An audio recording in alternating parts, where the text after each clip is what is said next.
말씀 이사야서 1장 2절에서부터 31절 말씀으로 여호와의 공의로 구속하십니다 라는 제목으로 말씀을 선포할 때 주의 은혜가 저와 여러분에게 임하기를 예수님의 이름으로 축원드립니다.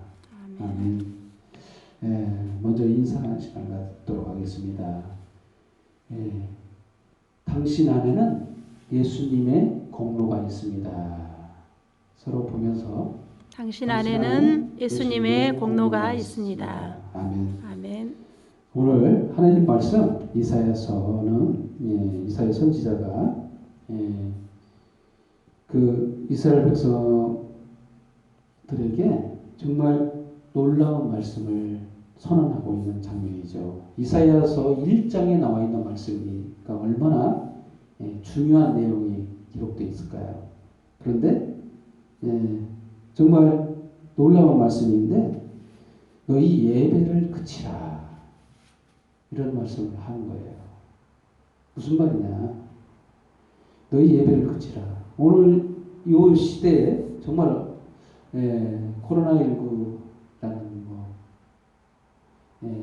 바이러스 때문에 얼마나 고통받고 있습니까? 교회도 또한 이 예배를 그치라라는 말을 세상 사람들에 의해서 들려지고 있는 이 마당에 하나님도 여호와 하나님도 이스라엘 백성들에게 너희 예배를 그치라 이런 말까지 한 적이 있었어요. 근데 오늘 본 말씀을 통해서 오늘 이 시대에 사는 저와 여러분이 큰 하나님의 뜻이 무엇인지 어디에 있는지를 깨닫는 오늘 이 시간이 되었으면 좋겠습니다. 그래서 첫 번째로 너희 예배를 그치라 라는 말씀을 하시는데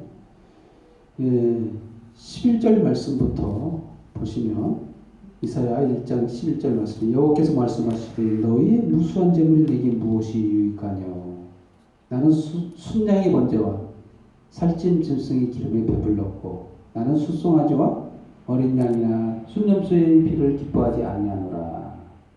너희가 내 앞에 보이러 오니 이것을 누가 너희에게 요구하였느냐. 내 마당만 밟을 뿐이니라. 헛된 재물을 다시 가져오지 말라. 분양은 내 가져가는 것이 가정이 여기는 바요. 월삭과 안식일과 대의로 모이는 것도 그러하니 성유 아울러 악을 행하는 것을 내가 견디지 못하겠노라.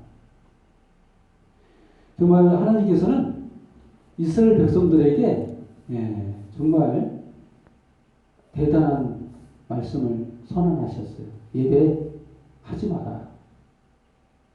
정말 이런 예배 드리지 말라. 헛된 재물을 가져오지 말라. 도대체 왜 이렇게 말씀하셨는가?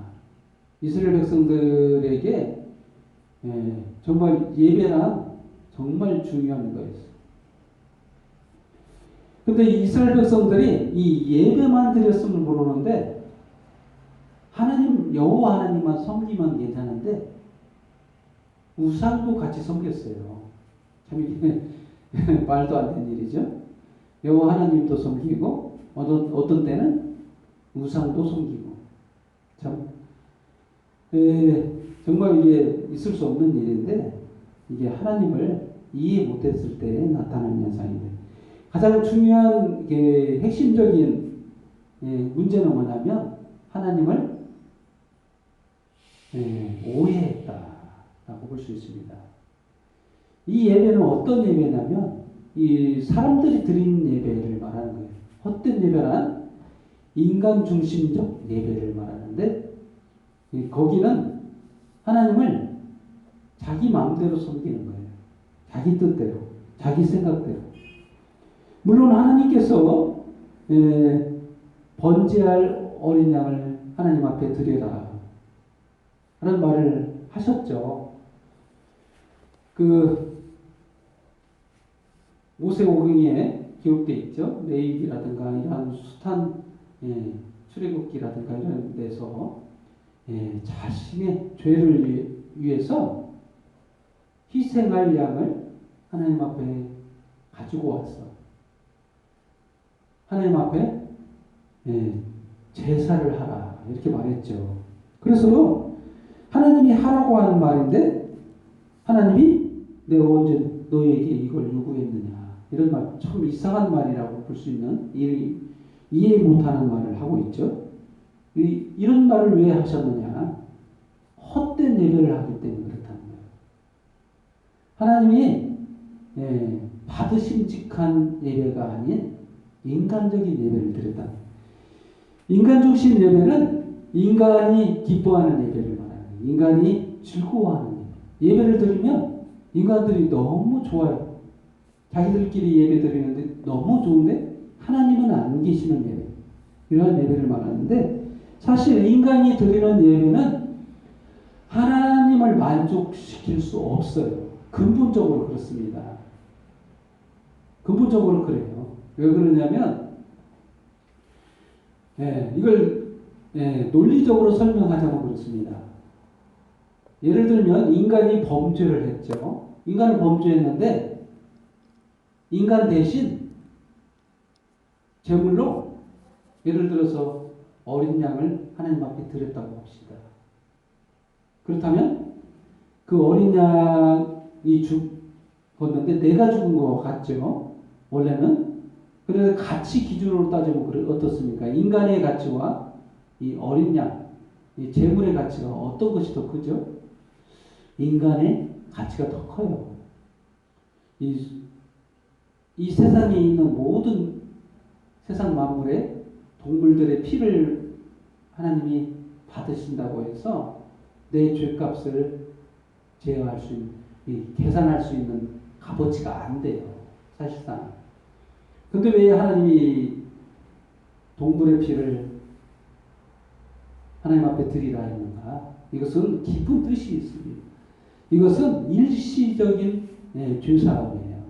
일시적 죄사함이라는 것은 뭐냐면 예수님이 오시기 전까지만 필요한 장치라는 거예요.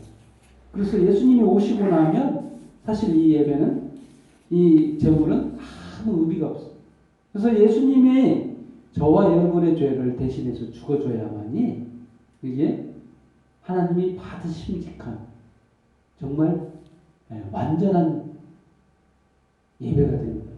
완전한 제사가 되기 때문에 사실 인간이 드리는 모든 예배는 헛된 예배, 바람직한 예배가 될 수가 없습니다. 가치 면에서 그렇다는 거예요. 가치 기준으로 따지면 인간이 죄를 졌는데 동물이 대신해서 죄값을 지불한다. 그런데 다시 또 생각하자면 내가 인간이 범죄했는데 하나님이신 예수 그리스도가 그 죄값을 지불한다. 갚고도 남겠죠. 예수님의 그 죄값은, 예수님의 그 몸값은 우리들의 죄를 사하기에도 너무나도 넘쳐요. 그래서 이 예배만이 정말 하나님이 받으시는 예배예요. 그걸 아셔야 돼요. 그래서 하나님께서는 이 숱한 순양의 번제, 짐승들의 피, 이것이 본질이 아니라는 거예요. 이 예배가 너희들이 예배 자체가 본질적인 예배가 아니라는 거예요. 이 예배, 그런데 이스라엘 백성도 어떻게 예배드리냐? 이 예배만, 이 동물의 피만 내 대신 죽게 해서 나는 죄가 사함을 받고 또다시 세상에 나가서 또다시 범죄를 하고 또다시 나쁜 짓을 하고 또다시 그렇게 하나님을 모르고 하나님의 의도를 이해 못하고 이렇게 범죄한다는 거예요. 그래서 헛된 예배라는 거예요. 그런 예배를 좀 그치라. 제발 그쳐라.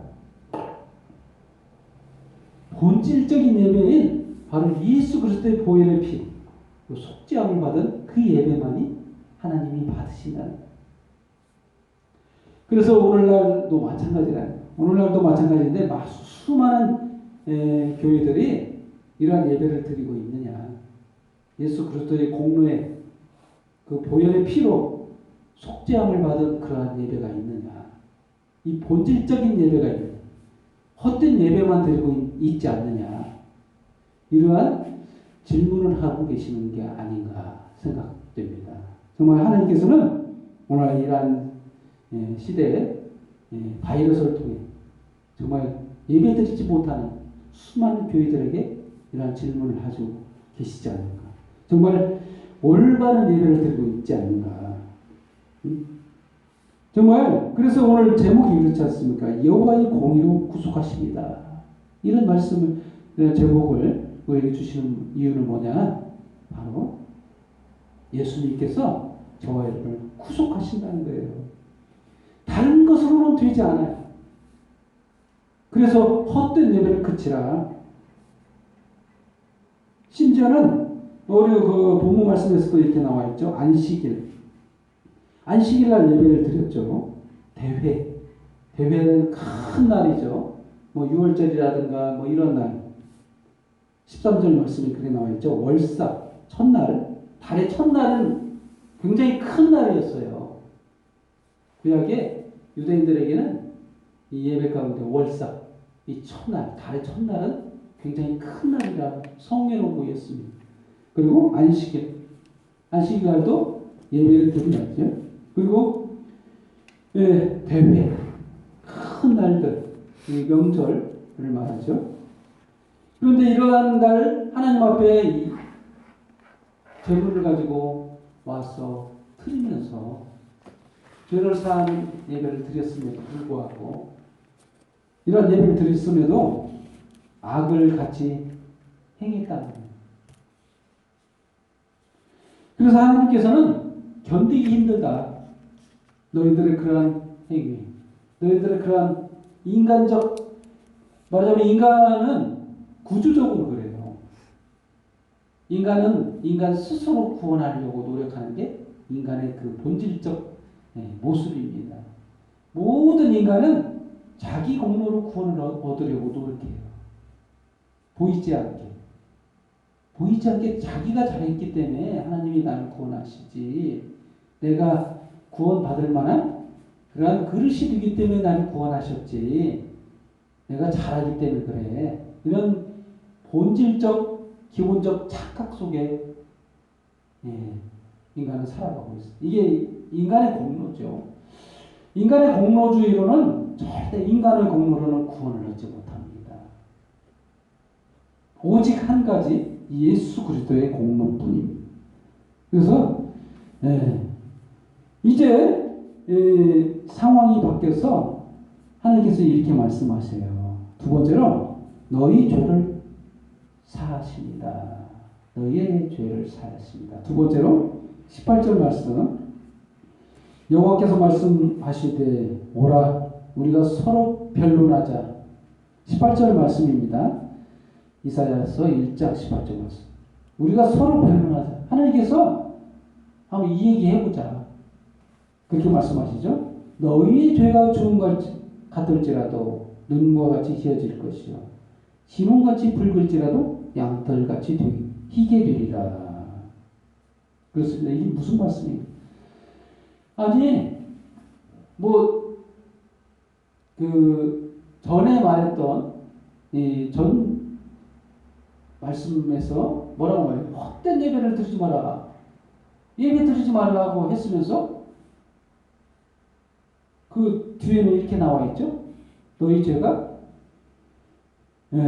주홍 같을지라도 눈과 같이 희어지리고 진홍같이 붉을지라도 양털같이 희게 되리라. 이런 말이 했다는 것이 좀 서로 안 맞는 말씀이죠. 너희가 제사를 잘 드려야지 이런 말을 하고 나서 제사를 잘 드리면 죄가 사해지고 깨끗해진다 이렇게 말해야 되는데 그런 말을 한 번도 하지 않고 제사를 잘 드려서 그런 말을 하지 않고 바로 이 말씀이 있죠. 그냥 죄를 깨끗하게 해주겠다 이런 말이죠. 좀 이해가 안 되는 말씀이죠. 정말 한 것이 없는데 죄를 깨끗하게 하신다는 말이잖아요. 정말 어떻게 보면 뭘 해서 그런 게 아니고, 그렇죠? 이게 무슨 말이냐? 이게 성경을 전반적으로 다 봐야만이 이해되는 말씀인데, 신약 성경에 있는 예수 그리스도의 십자가의 죽으심을 보지 않고서는 이 말씀을 이해하지 못해요. 이게 성경은 전부를 봐야 됩니다. 이 부분만 보고 해석하려고 하면 말이 안 맞아요. 이해를 못하죠. 그래서 예수 그리스도께서 저와 여러분을 위해서 제물이 되어주시고 나면 이렇게 된다는 거예요. 예수님이 내 대신 모든 죄를 사해 주시기 때문에 아무리 죄가 주홍 같을지라도, 아무리 죄가 진홍 같이 붉을지라도 눈과 같이 휘어지고 털같이 휘어지게 된다. 이것은 죄가 하나도 없는 상태를 말하는 거죠. 휘어진다는 말은 완전한 의로움에 들어간다. 완전한 깨끗함. 한 가지 죄도 남지 않는 깨끗한 상태를 말하는 건데, 저와 여러분이 이러한 상태가 된다는 거예요. 누구 때문에? 바로 내가 잘해서 그런 게 아니고, 내 공로 때문에 아니고, 내가 예배를 잘 드려서 그런 게 아니고 예수 그리스도의 십자가의 죽으심 때문이다 라고 말하고 있는 거예요. 예수 그리스도의 그 십자가의 죽으심은 완전한 예배예요. 합당한 예배고 완전한 번제. 그 솔로몬의 일천 번제라는 말이 있죠. 그러한 번제가 바로 십자가의 죽으심이라는 거예요. 사실 솔로몬이 일천 번제를 잘 드린 게 그 의미를 설명하기 위해서 하나님이 완전한 번제, 일천 번제를 그 개념을 알게 하기 위해서 솔로몬을 사용하셔서 이렇게 그런 제사를 드리게 했던 거예요. 정말 그래서 예수 그리스도의 십자가의 죽으심을 의미해요. 그래서 저와 여러분에게는 이런 완전한 예배를 통해서 오늘날 이 예배가 완전한 예배가 되는 거예요. 예수 그리스도의 십자가의 죽으심이 없는 예배는 헛된 예배. 예수 그리스도의 보혈의 공로가 없는 예배는 의미 없는 예배다. 구약의 예배처럼 똑같이 인간의 공로를 추구하는 예배, 그런 예배를 우리가 드리고 있지 않는가 생각해 봐야 돼요. 공로주의, 인간의 공로주의가 우리를 조금이나마 생각하게 했다면 그 예배는 헛된 예배가 됩니다. 오직 예수 그리스도의 공로에 의한 예배, 우리가 그의 예배를 통해 완전해져요. 아멘. 그렇습니다. 그래서 우리들의 죄를 사하신다는 말을 선언하고 계시고 있습니다. 그렇습니다. 우리들은 그래서 이제 깨끗해진 거예요.